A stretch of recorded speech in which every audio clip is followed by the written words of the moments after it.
Most people see a vast emptiness in oceans. They seem to divide us, but in fact, they connect us. Since ancient times, oceans carried people, cultures, religions, and goods to the ends of the earth and created worlds. I'm Sam Willis, a maritime historian. I'm travelling an old sea route in the wake of a great Chinese fleet. I love the collision between old and new. It's fantastic. On giant wooden ships, they sailed bound for the western seas, a journey of over 50,000 kilometres. The fleet followed a trade route that has come to be known as the Maritime Silk Road. Its amazing discovery had laid the groundwork for how we live today. A world shaped and bound together by trade, where people of vastly different cultures, languages, and faiths find common ground in mutual self-interest. My journey starts in China to understand how these ships were built. That's a uniquely Chinese invention. And moves onto the world's busiest stretch of water, the Malacca Straits. A dangerous, narrow channel seafarers must navigate, and where pirates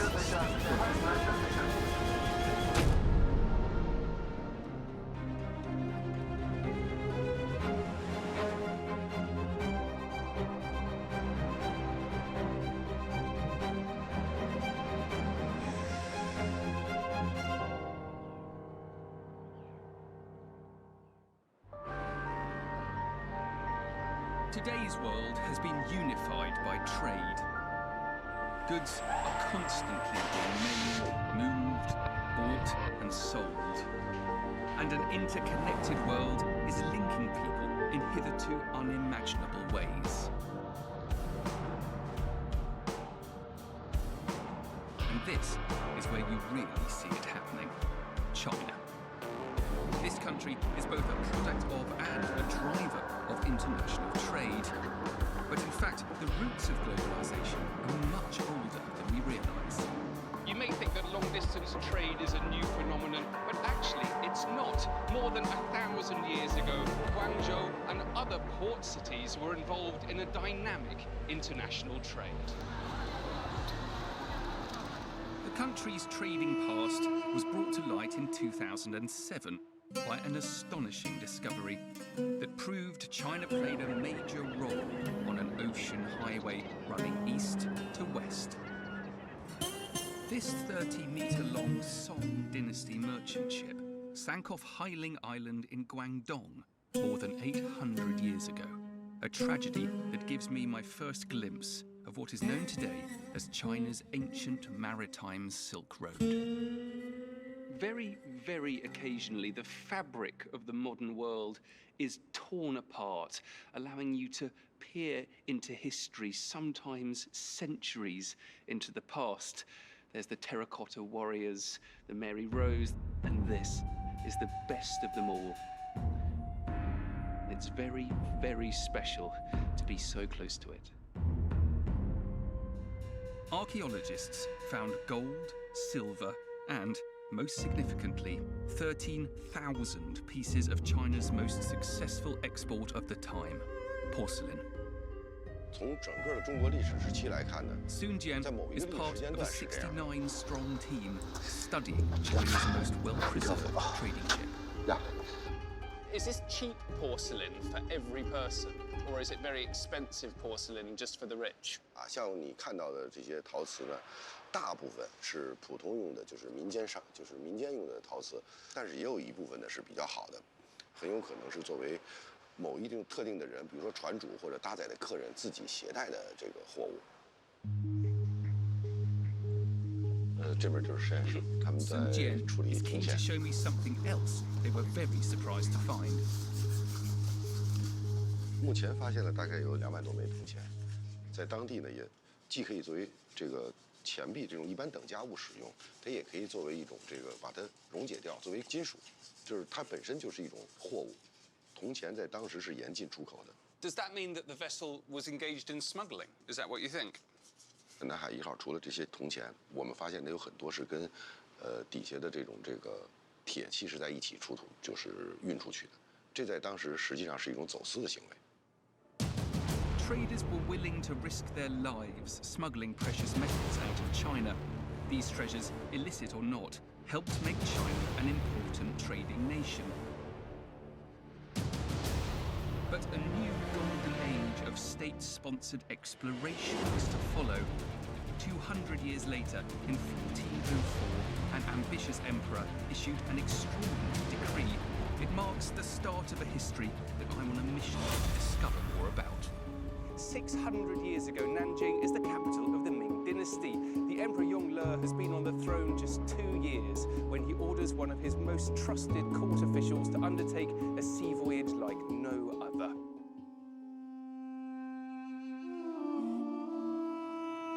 Grand Eunuch Zheng He was given command of one of the biggest diplomatic maritime missions in world history. But to set off, they needed solid vessels that would carry them on the arduous passage, parts of which still remain today. One day in 1962, archaeologists digging at this spot near the Yangtze River discovered this. It's the stern post for a rudder, and it's 10 meters long. And when they worked out the proportions for the rudder itself, they found out that it was 42 meters squared, which is absolutely enormous. The size of the find hinted that the ships were as long as a football pitch and stood as tall as 8 stories. That's almost 4 times the size of those used by Columbus. And when they constructed a ship based on those proportions, it was awe-inspiring. It's quite difficult to give you an accurate impression of how big this is, but the first thing that struck me was actually a cathedral, and then after that, an aircraft hangar. That's the only way I think you can get a sense of just how unbelievably massive this ship is.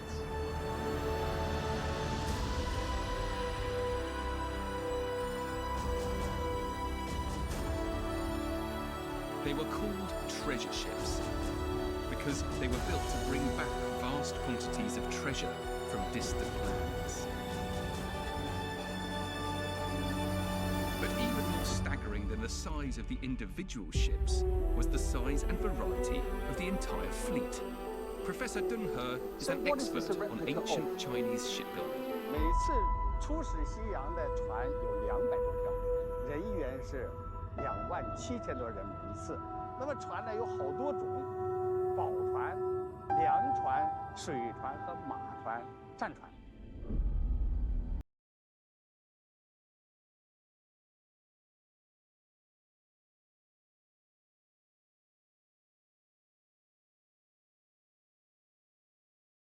The giants of modern seafaring.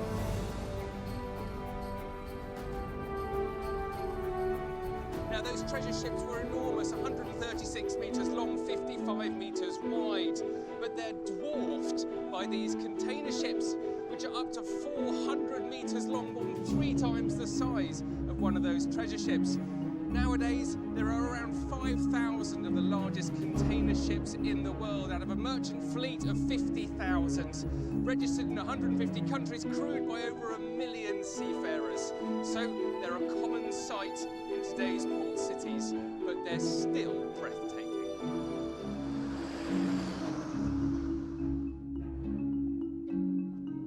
These container ships are built to carry tons of cargo on long, perilous sea journeys. How did massive wooden ships, built with 15th century technology, survive the open sea? That's what I'm going to find out next, at a town called Fengwei. We know from our maritime history that beyond a certain size, wooden ships leak very badly in a rough sea. So how did those mighty treasure ships manage to stay afloat on their journeys on the open ocean? Well, luckily for me, there are people in today's China who still build ships the old-fashioned way.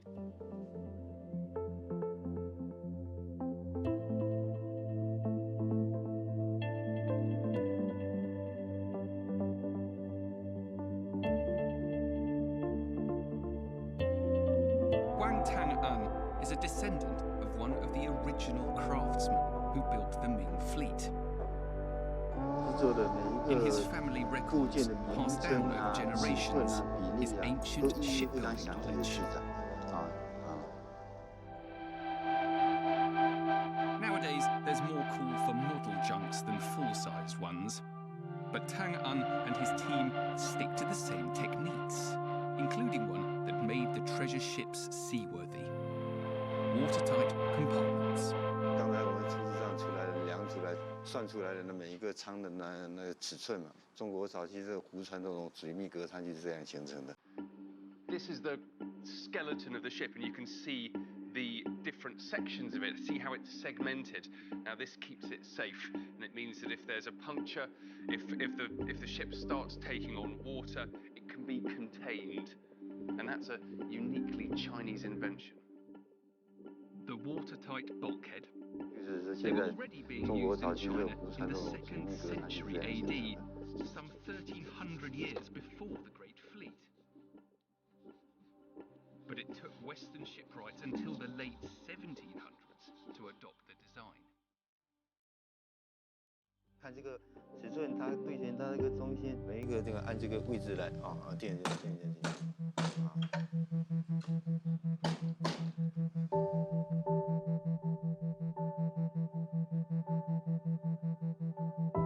With models like this, so often you see them when they're complete in display cases. But it's such a treat being able to come and see them as they're put together. It's fascinating that Chinese trading junks, invented 2 millennia ago, influenced shipbuilding that's still in use today. Allowing cargo-laden vessels to voyage far and wide. But to get a sense of those journeys, there's nothing quite like feeling how one actually steers. Until danger makes me hand over the reins.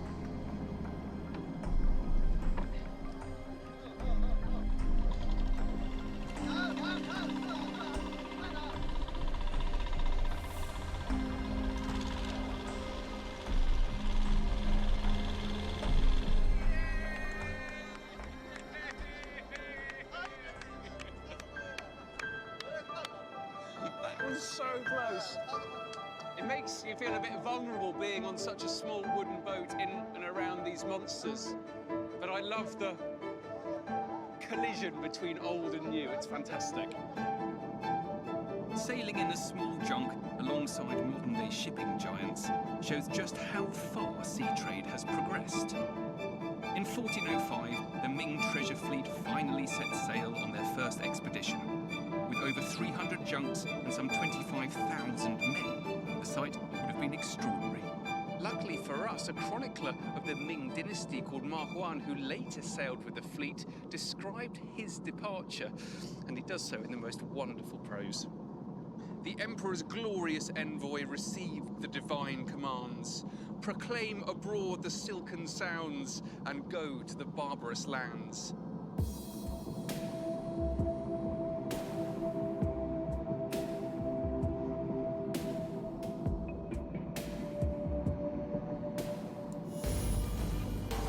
I've learned how an imperial decree advanced Chinese shipbuilding to a scale and size the world had never seen.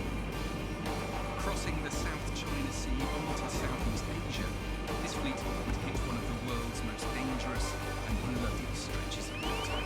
And that's where I'm headed next.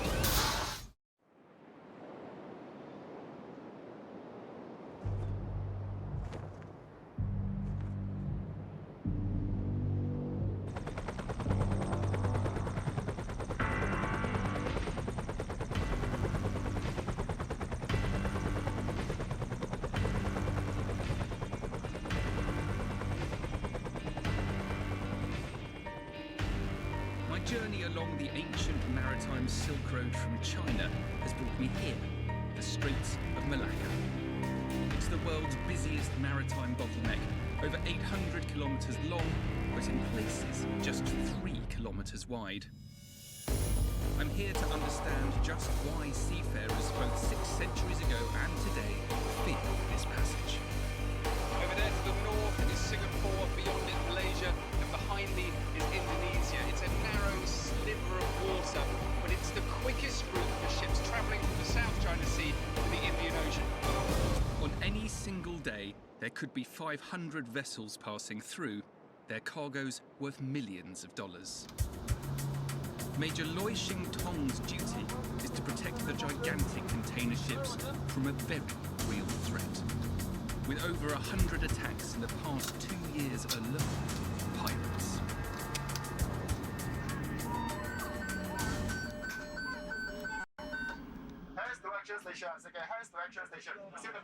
A small sampan's been spotted off the port bow, and what they're doing is accelerating to place themselves in between the sampan and the vessel that they want to protect.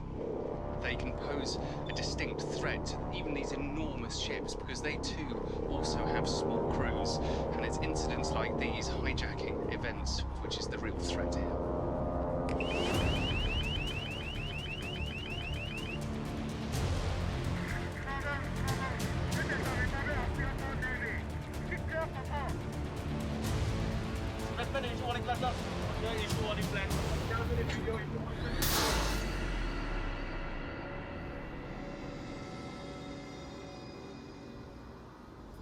This morning, the pirates aren't real.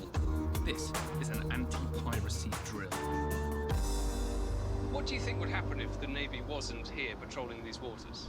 On the streets, when you see a policeman, you tend not to conduct any crimes. Your presence actually sort of provides a deterrence to these potential perpetrators. We have a ship leaving and entering harbour every 2 to 3 minutes. It is extremely important to make sure that no incidents as such happen within the Singapore Straits. Security on the high seas keeps the cost of shipping down, impacting the price of the goods and services that reach our doorstep. The benefits are tangible if you picture how this place would have looked at the time of the Great Fleet. This wonderful location, 600 years ago, it wouldn't have been deserted. It would have been full of shipping, local shipping, travelling just up and down the coast, as well as much larger merchant ships travelling on much longer voyages. But the real difference would have been the utter lawlessness of the area. And it takes coming on board a naval vessel like this just to appreciate the value of having a maritime police force. So, if piracy is a concern here, why does a third of the world's shipping pass through these straits? Simple economics. Going around the Straits of Malacca adds another 3 days to the voyage, and every extra day can cost around $250,000 US. To make a success of trade, you need to take the risk, both 600 years ago and today. Every year, over 50,000 supertankers and cargo vessels crisscross the world's oceanic superhighways. When these pathways start to narrow, things can get treacherous.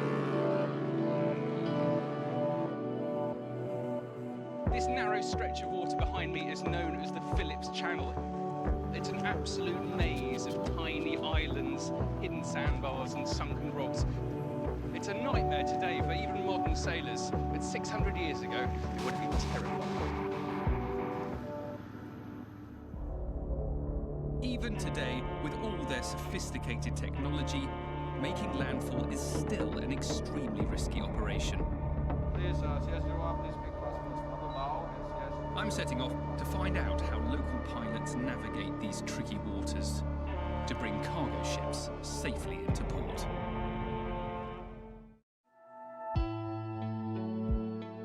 On an average day, Singapore sees over 300 vessels pass through its waters. Every 2 to 3 minutes, a ship will dock here to load, unload, or refuel. But navigating in this crowded channel is serious business. One mistake could run the ship aground, or worse, cause a collision. I'm heading to a Chinese cargo ship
Maximum 11.2. All right, is all the machinery in good working order Yeah, now? all in good condition. Okay, we have 2 tugs assigned for us. I require your guys to be standby at the forecastle at all times, 2 anchors ready Okay. for emergency. Okay. Everything's narrowing down. There are more and more ships. This thing weighs over 100,000 tons. This is the exact moment where the maritime trade route meets the land, and it's so important to view it from this perspective, from up on a bridge, because you realize that the sea is a location for history in its own right. If this megaship is to stand any chance of pulling into port safely, then the Chinese crew and captain will have to heed Tek Seng, an expert pilot with over 10 years' experience of Singapore's busy waters. It's a crucial service mariners couldn't take for granted in ages past. The most dangerous part of this operation is sometimes, for example, the main engine suddenly cut off. We lost steerage. This is one of the most dangerous situations that we always prepare ourselves for.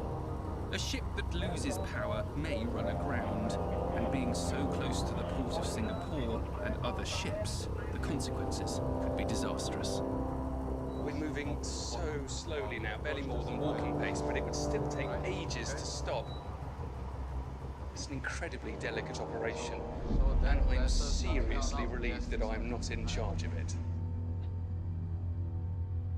All right, Captain, please inform your guys 30 minutes to make fast the tugboat. Following a tense navigation into port, 4 tugboats are needed to help maneuver the 110,000-ton vessel to its final berthing site.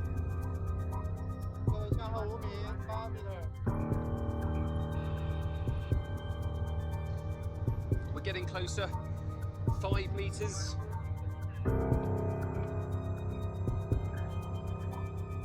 2 meters now. It's amazing how they can make such an enormous thing move so delicately. Finally, the ship is safely docked. After a month at sea, travelling from Europe, an age-old process begins, unloading the cargo. During the Great Treasure Fleet's time, ships could stay in port for months, buying, selling and resupplying. But today, more than ever, time is money. I'm about to find out how modern ports get goods to our homes seamlessly and fast.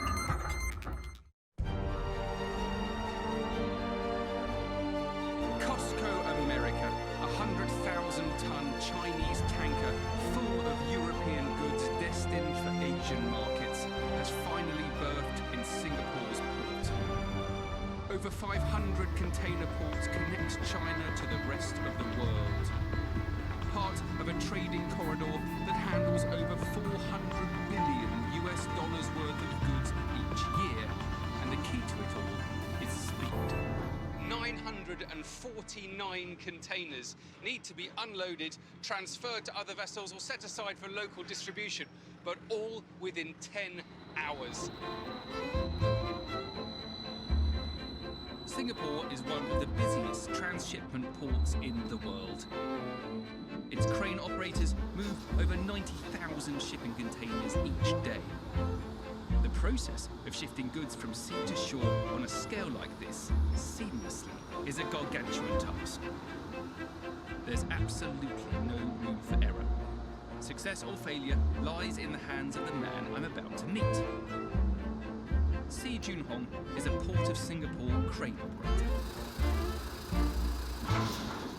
How high up are we? We are at 15-story high. It certainly feels that. Do you ever know what's inside the containers? There are foods, clothes, TVs that people are watching this show on. It's quite satisfying, I think, isn't it, being able to unload an entire ship that's come from thousands of miles away. How many containers can you move in a day? For my shift, I can move about 330 for the 6 hours. That's 55 containers in an hour, or almost one every minute. Woohoo! There we go, over the sea. Suspended at almost 45 meters above ground, Junhong must maneuver the crane accurately over the ship to lift the 12-metre-long containers. That's so cool. Each year, more cargo vessels are built, ports get more congested, and ships get less time to dock. Smart technology is stepping in to lend a hand. Robotic trucks transport containers from the quay to storage without any help from humans, ensuring faster and more accurate deliveries. It's a crucial part of the chain that gets basic goods from the other side of the world into your home, at the speed at which modernity demands. 600 years ago, when the Great Fleet sailed these waters, the success of a major port depended on human muscle power and sweat. A swarm of humanity unloading the sacks and the bales, perhaps even dragging livestock to and from the ships. There would have been a cacophony of human and animal noise, not all of this beeping and electronic hum. The world seems to have an insatiable appetite for things. Today we can shop with a swipe on our phone, and we expect products to be delivered immediately.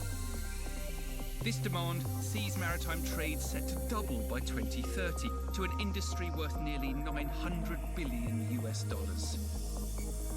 You don't often sit and think of the process, but when ships dock, it causes a bottleneck in this complex logistical puzzle. Singapore is embarking on an ambitious solution, a huge engineering feat, to keep the 21st century maritime trade flowing their way. I've come to see one of a total of 222 10-storey high concrete foundations being sunk to create a massive new port. In 30 years' time, when it's finished, it'll be able to handle 65 million containers a year. That's twice the amount that passed through Singapore in 2014. You can only imagine the impact this is going to have on shipping, travelling between East and West. It's rewarding seeing firsthand the lengths we go to trade by sea.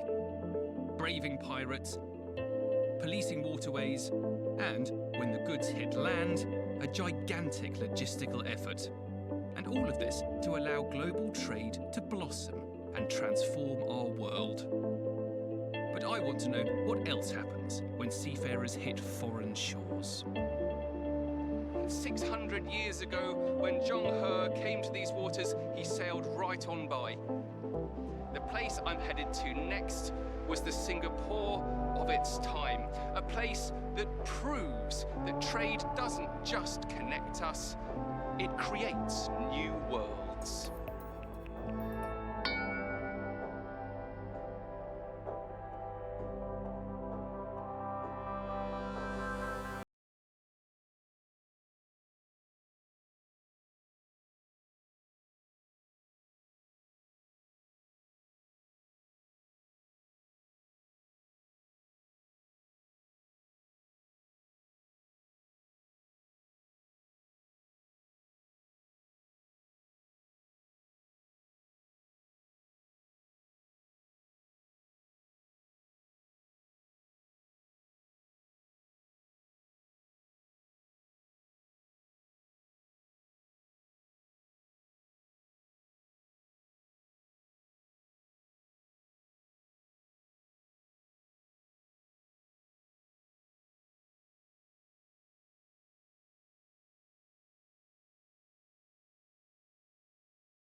Its very existence to trade. It was set up by a Malay prince trying to manage his relationship with powerful rivals in Java and Siam, modern Thailand. What he wanted to do was to build a port in the centre of the straits where everyone could trade.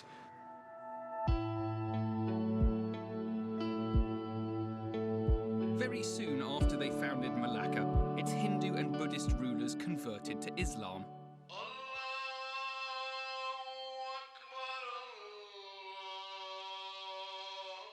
By the end of the 14th century, Muslim merchants had grown so influential that adopting their religion allowed the city to attract more trade and to flourish. Muslims and Hindus from all over Asia lived side by side in Malacca's ethnic kampongs, a Malay word that's passed into English today as compound. And soon there would be Chinese kampongs too.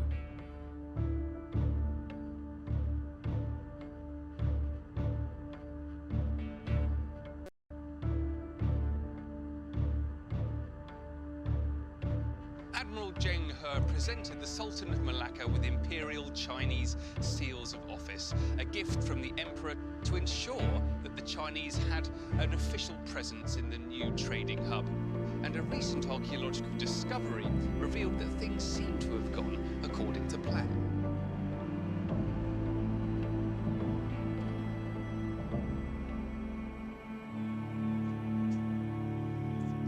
In 2004, beneath this house, construction workers found some shards of porcelain, which turned out to be relics from the Ming dynasty.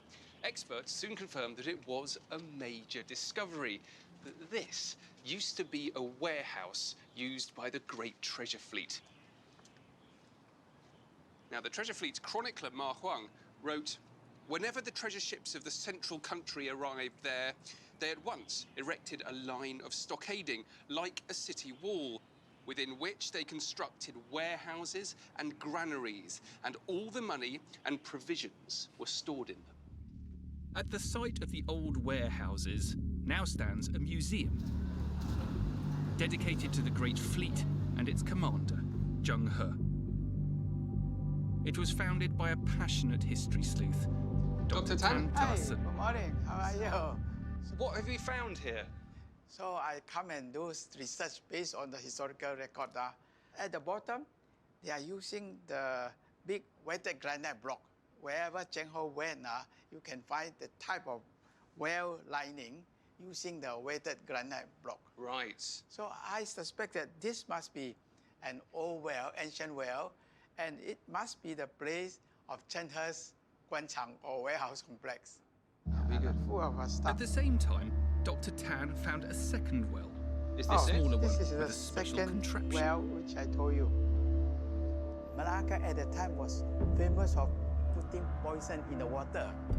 The purpose of hole is you can put the cap with 2 ears, with 2 holes, and put a steel rod and put inside. Then you can lock it. Oh, you And could, why? you could lock it. Lock it. For a moment, I was baffled there. So they're protecting their water. Protect the water. But they're protecting the commanders of the Yeah, Chinese fleet. The first VIP using this one. That's amazing. Yeah. Zheng He may have once used this well himself. It's a wonderful discovery. In the old wells, Dr. Tan and his researchers found other remnants of the warehouse's past. In China, the most famous is called blue and white, and it still doesn't fit. But if it's in seawater, the color will be faded. So because it was in fresh water of the water. well, it's remained Yeah, that immense, clear yeah. and that beautiful. And it hasn't faded at all. It's that exquisite. original. It's a profound experience to visit somewhere that Zheng He visited. This porcelain is just one of 3 major trade goods traded by the Chinese. There would have also been tea and silk, and this whole area was a massive warehouse complex. It would have been crammed to the rafters with goods.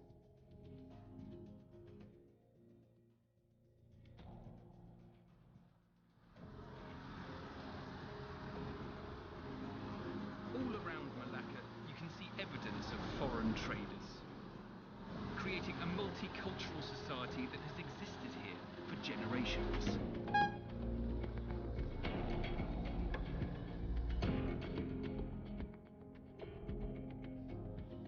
You know, I don't think anything really sums up the spirit of Malacca better than this street, where there's a Hindu temple, a Taoist temple, and even a mosque in the same street.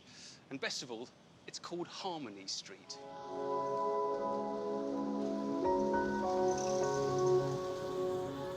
It's the essence of peaceful trade. All are welcome, all follow a set of rules, and all prosper.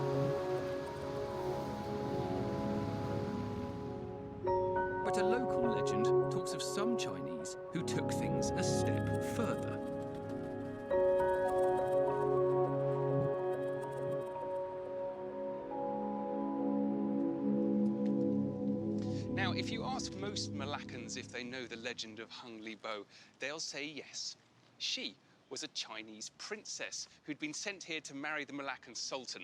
Now, her father, the emperor, was so worried about her being lonely that he sent with her 500 maidens who stayed, married into the local population, and had children. Now, there's no Chinese record of such a marriage ever having taken place, and many scholars don't believe it's true. But what we do know is that the Chinese did come, they did stay, and they did get married and have children. It's a charming story that illustrates the mingling of people and culture in this town. But I'm visiting a family who are living proof of this oceanic legacy.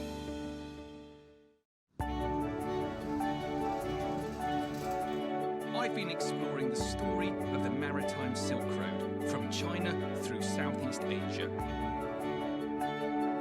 And now I'm about to meet that history face to face. As long ago as the Tang Dynasty, that's 1,400 years ago, the Chinese began voyaging to trade here in Singapore and other Southeast Asian lands. And of course, it wasn't long before some of them went a step further and stayed.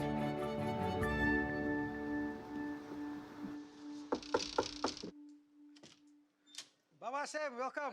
Selamat datang. Come. Alvin, this is amazing. You actually live in a museum. Yes, I do. This is my house. It is also a museum of everything that is Peranakan here. Alvin Yap is a Peranakan. Peranakan means locally born in Malay. They're descended from foreign traders and the Malay women who married them. I want to know what it means to be Peranakan and how the trading past lives on in this very special community. And I think what's unique about the Peranakan Chinese culture is that it has emblems of Malay culture, Chinese culture, as well as European culture in it. So it's a big jumbly mix. It's a very nice mix of cultures assimilated together. Perhaps let me bring you upstairs and show you more about Peranakan culture. I'd love that. While the Peranakans can trace their roots back 5 centuries, it was in the 1800s that they gained the affluence to produce exquisitely decorated goods reflecting their mixed heritage.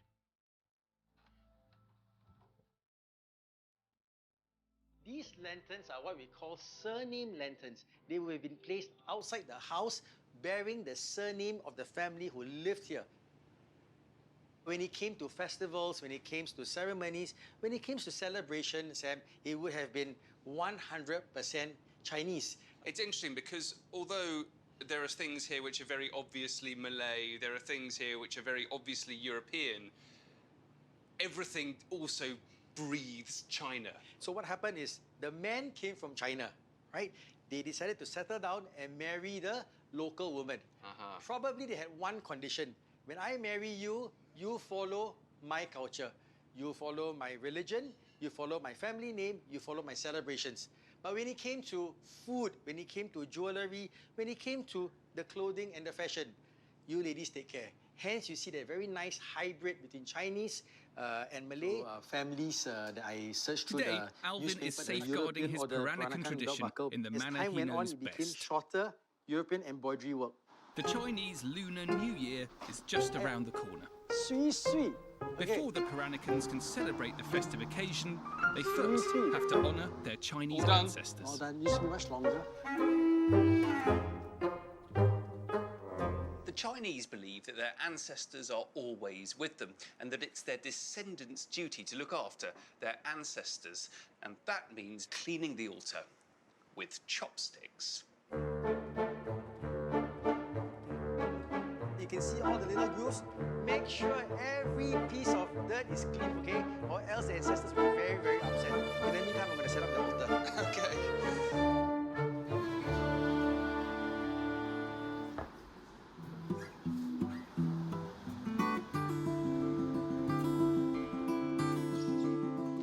At dawn, the new lunar year begins, and so do rituals dating back to the time of the imperial fleet, 6 centuries ago. I've got a pink batik shirt on because Alvin has invited me to celebrate the Lunar New Year in traditional fashion. Peranakans are known for long table feasts known as Tok Panjang. It's showcase of culinary pride. So good. It's a seed from a tree and it's known to be poisonous if you don't clean it properly. Poisonous. Good. No chopsticks. No chopsticks. Why not? Because it's the Malay aspect of our culture. What is this? It's a very Chinese festival. It's such a privilege to share this table with a family that sets so much store in protecting tradition. And it's a real reminder that trade, it's not just about exchange, it's about creating things, it's about creating cultures. And that's exactly what this is all about.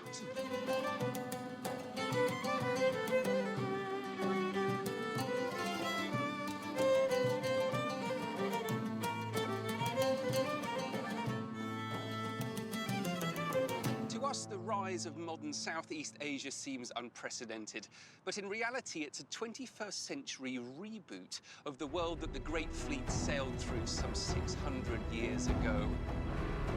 A world in which cutting-edge technology was expanding horizons and creating business opportunities. But that trade wasn't just creating profit, it was making history, a history of new and diverse people coming together, creating mutually beneficial and stable relationships. You see, this wasn't the history we know so well of I win, you lose. It was the history of I win, you win. A history that is told through the story of the Great Fleet.